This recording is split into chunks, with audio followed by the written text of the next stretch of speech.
Әфәнди Нурали аблызның bir yılınızdaki 8760 saat namlıq əsrinin davamını anlatımız.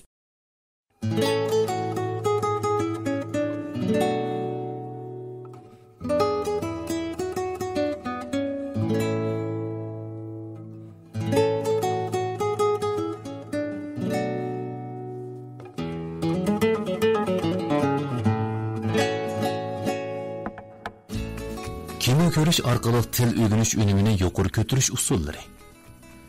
Rusiyalik biraylarning og'zidan tunji qatim spasiba degan gapni olgan chig'imda, u meni ikki xil tilda tillayotganini his qilib qolgan edim. Siba. Xanzuchada o'l degan ma'noda, ya'ni siba degan ma'noni. Shiba Koreya tilida o'l degan ma'noni bildirdi. Shuning bilan uningdan sen zodi nima demoqchi deb so'ragandan keyin uning aslida rahmat demoqchi ekanligini bilgan edim. Til o'rganish odamga o'rgangancha qiziqarli tuyuladi. İtalyan tili o'rganayotgan chaqda ularning tilidagi r talaffuzini to'g'ri chiqarish uchun suv ichib turib mashq qilgan edim. Toza qiqilib ketganda ondan aran o'zlashtirdim. Nemischa kitoblarni varaqlasangiz, barliq ismlarning birinchi harfi cho'ng yoziladi. Bir qarabla ismlarni farqlantirib olgani, bu orqali maqolaning asosiy mazmunini faraz qilib olgani bo'ladi. Dona bosh harflarni ulug'anda unumlik, ehtiyotchan germanlarning siymosi namoyon bo'ladi. Fransuz tili eng romantik. Odamning odatdagi his tuyg'ularini ifodalaydigan so'zlarmi boshqa tillarga qaraganda necha hassi ko'p. Til o'rganish ko'ngillik, shundaqla foydasi ko'p bir ish. Dunyoda 90% odam faqat bir tilni biladi. Agar chet el tildan birini bilsangiz, osondagi 10% odamning qatoriga o'tasiz. Agar chet el tilidan ikkini bilsangiz, oz biladigan odamlardan bo'lib qolasiz. Nurg'un odamlar chet el tili, bo'libmi ingliz tili jihatda ustunlik ega bo'lishni orzu qiladi.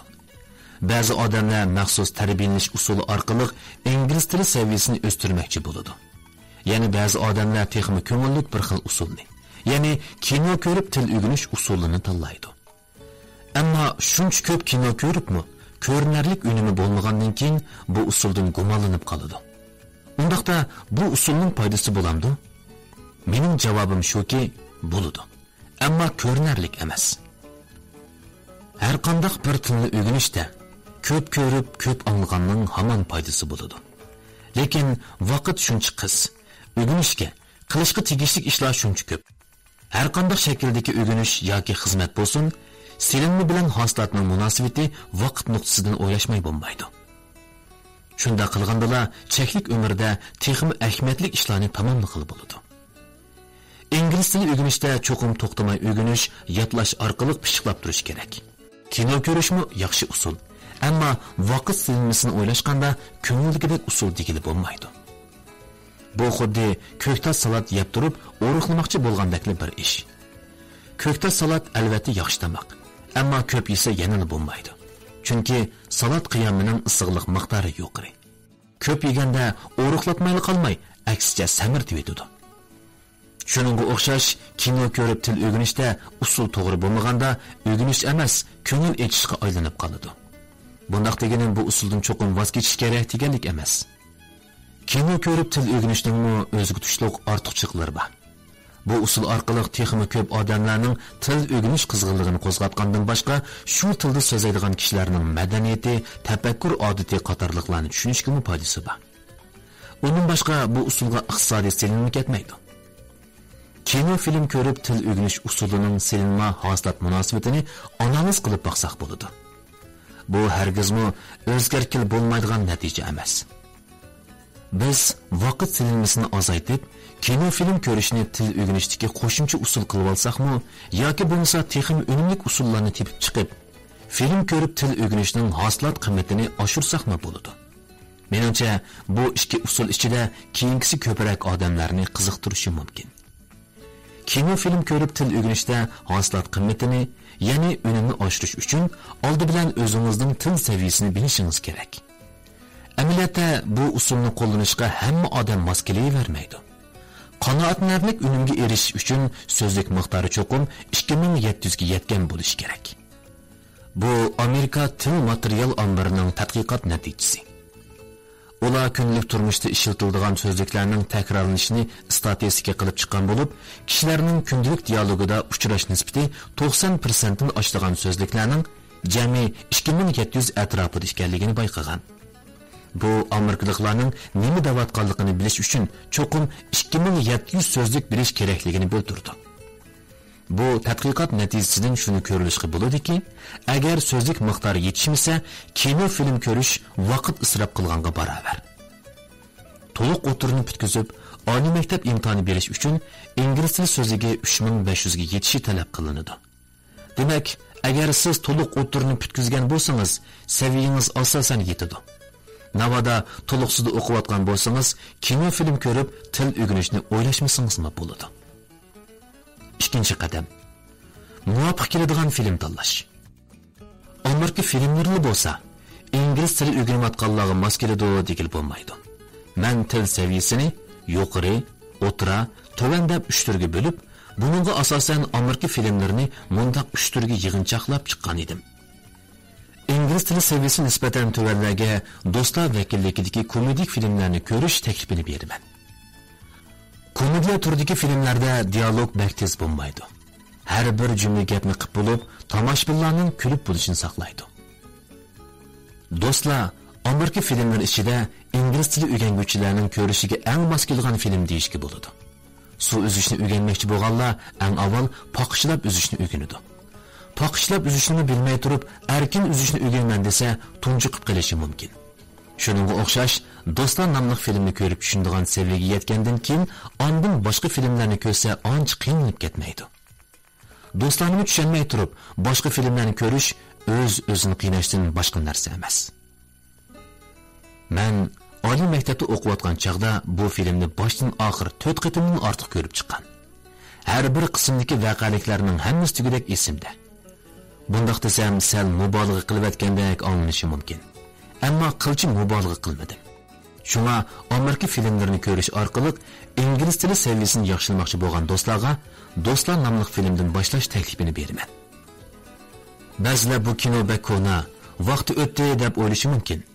Agar sizmi shunday o'ylasangiz, Dadam bilan onamning romantik kunlari nomli televiziya filmini ko'rsingizmi bo'ladi. Bu tuvan saviyadagilarga berilgan taklif. O'tirxon saviyadagi o'quvchilarga kelsak, bevosita ko'rsatish turidagi real programmalarni tavsiya qilaman. Bu turdagi programmalarda amaliy turmushda ishlatilgan so'z iboralar, ifodalash usullari, jumla shakllari asos qilinadi. Amerika cho'lpini nomli programma til o'rganishga mos kelib qolmay, yana odamga ilhom bag'ishlaydi. Xizmatga chiqish oldida turganlarga kim varislik qiladi nomli kino bekerek mos keladi. Uningda nurg'un 100 turani imtihonlar. Xizmat muhitida ko'p ishlatiladigan atalg'ular bo'lgandan boshqa xizmat jarayonida bilishga tegishli qoidalar so'zlanadigan bo'lib, dulalarning o'sish xotirasining inglizcha nusxasi deyishga bo'ladi. Yana kelib, mazmunini nihoyat yaxshi. Bir chalmada ikki paxtak so'qqandek qo'sh unumga erishgili bo'ladi. Ingliz tili asosi nisbatan yaxshi, lekin ingliz tili saviyasini o'stirishga ehtiyoji bor o'quvchilarga nisbatan kunda bir parani tavsiya qilaman. Bu gerçi suhbat turdagi programma bo'lsa-mu, Amerika Zoom'ga o'xshash davlat arboblarni bu programmaga mehmon sifatida qatnashib turdi. Amerikada bu programmani bilmaydiganlar asosan yo'q. Bu programmani anglab tushunish uchun Amerikadagi iqlim masalalarini bilish va amerikaliklarning yumorlarini tushuna oladigan bo'lish. Amerika madaniyatiga kirib turib ko'rish kerak. Boshda ozroq qiynalishingiz mumkin, lekin bir mazgil ko'rgandan keyin yoqtirib qolasiz.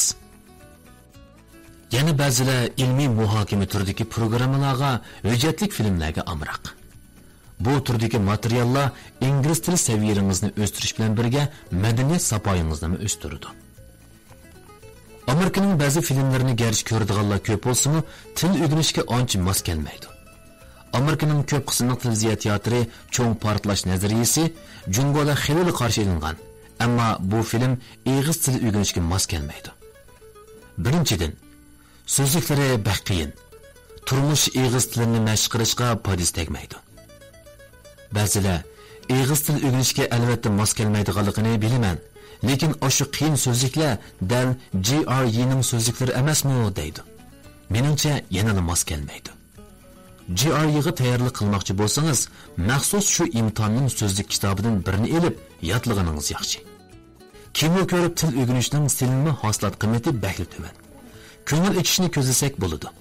O'rganishni ko'zlagan bo'lsangiz, unimi ko'ngildagidek bo'lmaydi. Yana turmadan qechishmi mos kelmaydi. Vaqaliklari bek jiddiy. Nervlaringizni jiddiylashtirib turdi. Avu odam qachon o'lib ketadi? Mavi odamga bir ish bo'lib qolarmi deb zehningizni til o'rganishga qaratolmaysiz. Uning ustiga bu turdagi kinolarni bir qatim ko'rgandan keyin vaqaliklar esingizda qoladi-da, ikkinchi qatim ko'rgingiz kelmaydi. Yana kelib talaffuzi tabiiy emas. Kinodagi personajlarni do'rab o'rgansangiz, ig'iz tilingiz yasalma bo'lib qoladi. Men bek amroq. Ammo til o'rganish uchun ko'rishga mos kelmaydigan yana bir kino vayron bo'lgan och singillar. Gerçi kishiga ilhom beradigan mazmunlar bo'lsa-mu, qiziqarli nuqtalardagi gap so'zlar yanada to'liq hollarda chaqana. Agar bunday gaplarni to'liq qilib o'rganib qolsangiz, Amerikadagi kishilarning ko'ziga sig'may qolasiz. Bo'libmi filmdagi oshpazning Sharqiy Yevropa shivisi ig'ir, talaffuzimi to'g'ri emas. Ba'zilar kino ko'rganda xetiga qaramaslikni ta'kidlaydi. Bo'lmasa anglash mashq qilishga foydasiz deb qaraydi. Ammo kino ko'rib til o'rganishning to'g'ri tartibi mundaq: anglash, tushunish, asli saqlash, takrorlash. Xetiga qaramasangiz osonlikcha tushunolmaysiz.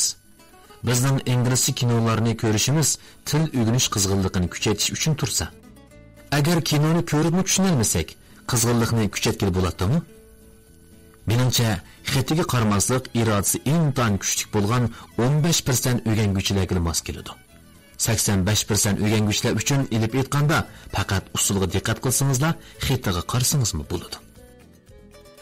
Kinoni cho'qim 3 qatim ko'rish kerak.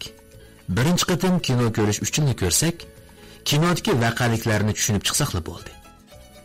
Ikkinchi qatim ko'rganda qog'oz, qalam tayyorlab, asqatudu deb qaragan sizga bakrak yarab ketgan ifodalash usullari va so'z iboralarni yozib olamiz. Masalan, men Do'stlar nomli filmni ko'rayotgan chog'da shunday qilgan. Bu kinoda sen qaltiskansan degan gap to'la chiqdi. Agar bir menga bu gapni ingliz tilida deb baqa desa, you are so good deyishim mumkin. Lekin kinoda way to go deb ifodlaydi ekan. Qarasam bu amerikaliklar ko'p qo'llanadigan ifodalash usuli ekan. Shuning bilan darhol yozib oldim.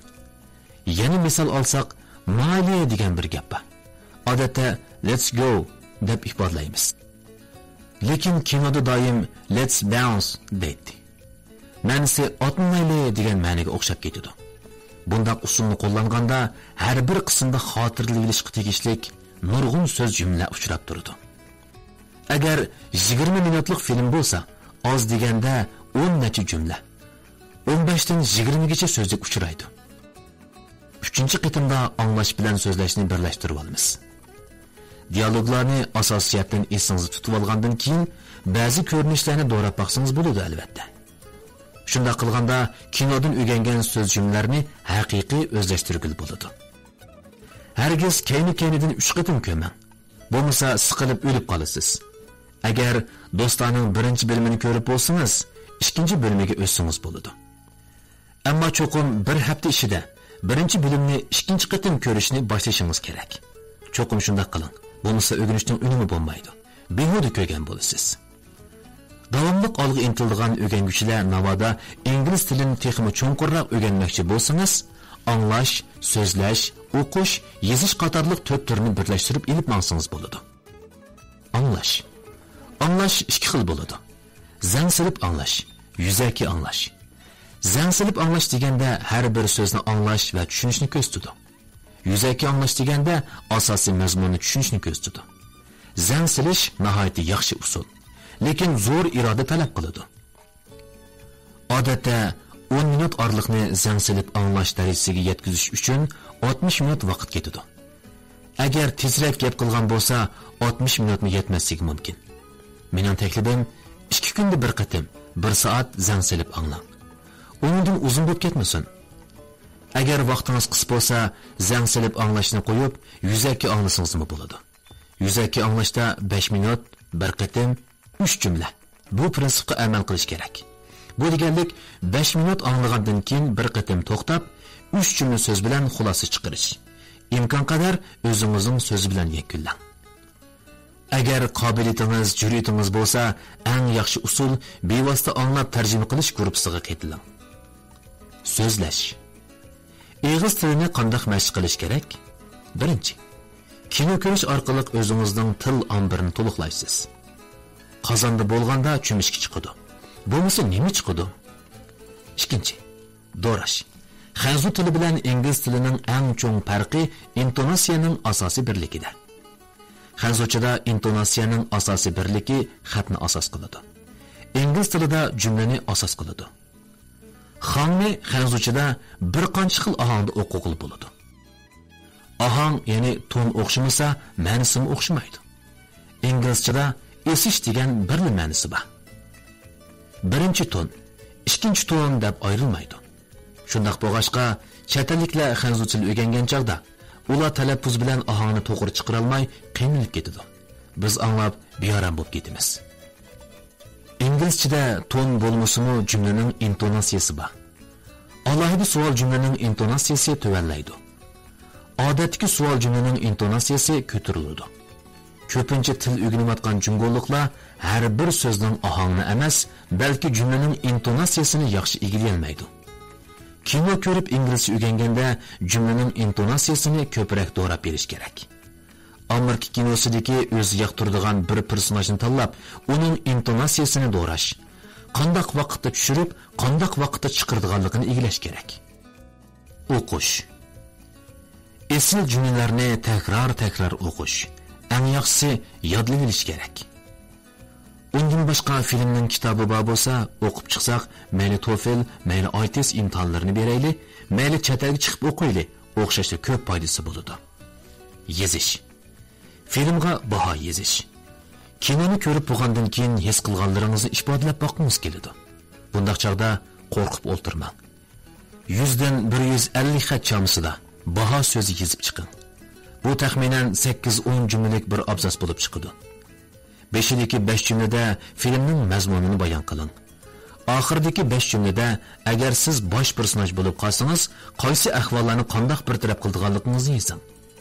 Agar ko'p qismliq bir televiziya teatrini ko'rib bo'lguncha 20 parcha baho yozib chiqilgan bo'lsangiz, yoziqchilik saviyangizda ko'rinarli ilgirlash bo'ladi. Demak, anglash, so'zlash, o'qish, yozishdan iborat 4 turning hammasini kino ko'rish bilan tang ilib borg'il bo'ladi. Agar siz bu 4 turning hammasida tang ilgirlash maqsadiga yeta olsangiz, kino ko'rib til o'rganish usulining silinma hosilat qiymatini yuksaklikka ko'targan bo'lasiz. Har qatim biror ishni qilmas ustida ikkilinib qolgan vaqtingizda vaqt silinmasi bilan hosilat nisbatini mo'ljarlab ko'ring. Bu ishni qilishga arzimli yo'q. Texnik unumli ish qilishning usuli bormi yo'q deganlarga asosan qaror chiqarsangiz bo'ladi. Keyingi surish kasalligining azoblashiga xotima bering. Bir chaqlarda Harvard universitetining kutubxonasida o'quvchilarning chiroq yiqib qo'yib, o'rganish qilayotganligi to'g'risidagi bir parcha surat to'rda xili keng tarqalib yurgan edi. Surat tortilgan vaqt sahar soat 4 bo'lib, kutubxonada birmi bo'sh o'rin qolmagan. Suratning ostiga mundaq yozilgan: Harvardga kelgandan keyin haqiqiy sarxillar aslida talant egalari bo'lmasdan, boshqalarga qaraganda texnik ko'p tirishgan odamlar ekanligini bayqaysiz. Shuningdan keyin Harvard universitetida sahar soat 4:30 nomli bir parcha kitobni yozildi. Bu kitob Harvard universiteti yoshlarga bergan sovg'a bo'lish sifati bilan necha million jumgo'lik o'quvchilarni o'zgartmoqchi bo'lgan. Albatta, Harvardga berib boqqanlar haqiqiy ahvolning undaq emasligini biladi. Keyin to'rdoshlardan biri jaboliq izdinish, astoydil tekshirish orqali bu suratning amaliyotda Washington universitetida tortilganligi. Yana kelib suratdagi vaqt odatdagi chaqlardagi sahar vaqti soat 4 bo'lmasdan, mavsumlik imtihon boshlanishdan bir kun burun kech soat 10 bo'lgan vaqt ekanligini isbotlab chiqdi. Ko'pchilikka ayon. Bundaq chaqda kutubxona to'shib ketmasa, mana buni benormallik desa bo'ladi. Bizning oliy maktablarimizdami imtihon haftasida kutubxonadan bo'sh o'rin topqilib bo'lmaydi. Hatto ati imtihon degan kuni kechish uxlamay o'rganish qildiganlarmi oz emas. Bu albatta dars salmoqining ig'irligi keltirib chiqargan masala. Ammo imtihon oldida besib o'rganishning eng muhim sababi keyingi surish kasalligi deb atiladigan bir narsaning sababi bo'lishi mumkin. Har mavsumlik imtihon tugagandan keyin maktablar o'quvchilarning takror qilinishi uchun 2 hafta vaqt beradi. Dastlabda 2 hafta bek uzundek bilinib, 2 kun o'ynab olib, ondan o'rganish qilay deb o'ylaymiz. 2 kundan keyin yana 2 kun o'tib ketadi. Shunda qilib bilib bilmayli imtihon haftasi kelib qoladi. Bu chaqda zo'r bir turkum o'quvchilar maktabdagi eng tirishchan o'quvchilarga aylanadi. 2 haftaga so'zilgan imtihon oxirlashgandan keyin hammasining ko'zlari o'ltirishib, arg'inlikdan chiroyda nur degan narsa qolmaydi. Keyingi surish kasalligi odamni haqiqatan azoblaydi. Bir ishni qilg'ingiz bor, lekin turli sabablar bilan davomli keyingi sursiz. Eng oxirgi vaqtlarga kelganda jon tikish ruhi bilan qandoqli bo'lmasin qilib tugitsiz. Nurg'un odamlar nima u keyingi surish kasalligi degan, hammasi xo'rlikdan emasmi deydi. Amaliyotda o'rinliq bilan keyingi surish kasalligi o'xshamaydi. O'rin odamga hech qanday ish qo'shaqmaydi. Hech qanday ishni qilg'usi kelmaydi. Bekor tomoq yeginidan xijilmi bo'lmaydi. Gunohkorlik tuyg'usiga patmaydi. Keyingi surish kasalligiga giribtor bo'lgan odamning qiladigan nurg'un ishi bor. O'zining qilg'usi bor, lekin hamisha keyingi surib, eng oxirgi zodi qilmasi bo'lmaydigan vaqtda jon tikib qiladi. Ishni vaqtida qilmaganidan azoblanadi. Bunda holatni o'zgartirishi bor. O'rin odam davolanishdan voz kechgan odam. Keyingi surish kasalligiga giribtor bo'lgan odam davolanishning amalini izlayotgan odam. Ular saqayg'usi bor turibmi, saqayolmayotganligidan beoram bo'ladi. Mundaq tasavvur qilaylik. Yerda uzun ham keng bir taqtay bor. Kengligi 2 metr, uzunligi 10 metr, qilinligi 0.5 metr. Uning ustida mang desak, ishkilanmay mangsiz. Hatto naqshi aytib, usul o'ynab o'tib ketishingiz mumkin. Ammo azroq o'zgartirish kirgizib, bu taxtayni 5 qavatlik 2 binoning o'g'isiga qo'yaylik. Taxtayning ustidan minib, bir binodan yana bir binoga o'tishingiz kerak. Hozir yiqilib ketish ehtimolligi bor. Yiqilib ketsangiz, badaningiz chul-chul bo'lib ketishi mumkin. Vazifada hech qanday o'zgarish bo'lmadi. Ammo mag'lubiyat uchun to'ladigan badal hasrandi. Bu chaqda keyingi surishga boshlaysiz. Nima? Qandoq mansam bo'lar deb xili uzoq o'ylanasiz. Nurali Abduzning Şinjan Pan-texnik nashriyati nashr qilib tarqatgan 1 yilingizdagi 8760 soat nomli asarni mush yergacha anglatdik. Davomini ati anglaysizlar.